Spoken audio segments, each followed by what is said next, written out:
మరో వంటతో వచ్చేస్తానండి. మళ్ళీ నేను చింత చిగురు పచ్చి రొయ్యలతో వచ్చేసాను. చింత చిగురు అయితే మాత్రం శుభ్రంగా కడిగేసి పెట్టుకున్నానండి. ఇవన్నీ తీసేసుకుని శుభ్రంగానే, అలాగే ఉల్లిపాయలు, కొద్దిగా 2 పచ్చిమిర్చి, ఒక కప్పు మాత్రం చిన్న పచ్చి రొయ్యలు తీసుకున్నానండి. చిన్న ఎండి రొయ్యలు అయితే 1 టీ స్పూన్ మాత్రం అల్లం పేస్ట్, ఉప్పు, పసుపు, కారం తయారు చేసుకుని గిన్నె పెట్టుకున్నానండి. దాంట్లో కూరకు సరిపడా ఆయిల్, కొద్దిగా ఆయిల్, అలాగే ఆయిల్ కాగిన తర్వాత 2 పచ్చిమిర్చి చీల్చుకున్న పచ్చిమిర్చి. ఏమో మాత్రం పచ్చిరాయలు బాగుంటుంది. చింతకూర పచ్చిరాయలు, చింత చిగురు, గెలపోటు ఇవన్నీ భలే ఉంటుందండి. అసలు వండలేదు పట్టు అనేసి. ఉల్లిపాయలు ఒక 2 పెద్ద ఉల్లిపాయలు ఉంటాయి కదా, పెద్ద ఉల్లిపాయలు కట్ చేసుకున్నానండి సన్నగానే. ఇవి దీంట్లోనే ఉప్పు, దీంట్లోనే కళ్ళుప్పు కూరకు సరిపడా, ఇంక సరిపోతుందండి. ఇది వేసుకొని మూత పెట్టుకోవడమే. సిమ్లో పెట్టుకోవాలండి. మధ్య మధ్యలో కలుపుకుంటూ మగ్గు వరకు ఉండాలి. ఎర్రగా ఎగిపోయిన తర్వాత దీంట్లో ఇప్పుడు 1 టీ స్పూను అల్లం వెల్లుల్లి పేస్టు, అలాగే 1 కప్పు పచ్చి రొయ్యలండి వేసేసుకోవాలి.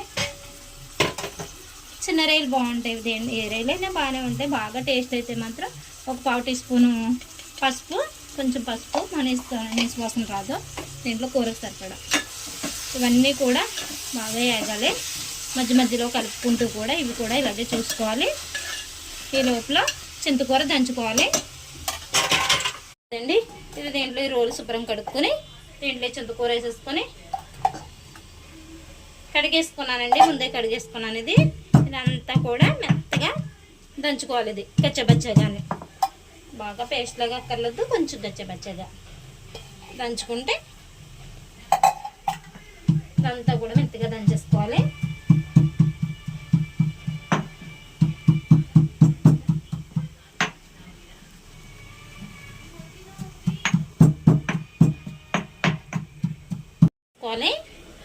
ఇలా దంచేసుకుంటే సరిపోతుందండి. పొడిగాని ఇలా ముద్దలాగా పక్కన పెట్టేసుకొని మధ్య మధ్యలో కలుపుకోవాలి. రొయ్యలన్నీ కూడా ఇలా వేగిపోవాలి. చేయాలండి, వాటర్ ఎముక లేకుండా ఇలా ఇంకుకోవాలి మొత్తం కూడా. అప్పుడు దీంట్లోనే ఇందాక దంచుకున్న చింతకూర,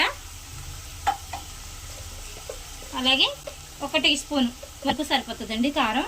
1 టీ స్పూను కొద్దిగా వేస్తున్నాను, ఎంత లేదు కొంచెం వేస్తున్నాను. అంటే స్పూన్ వేసాను కారం సరిపడగానే.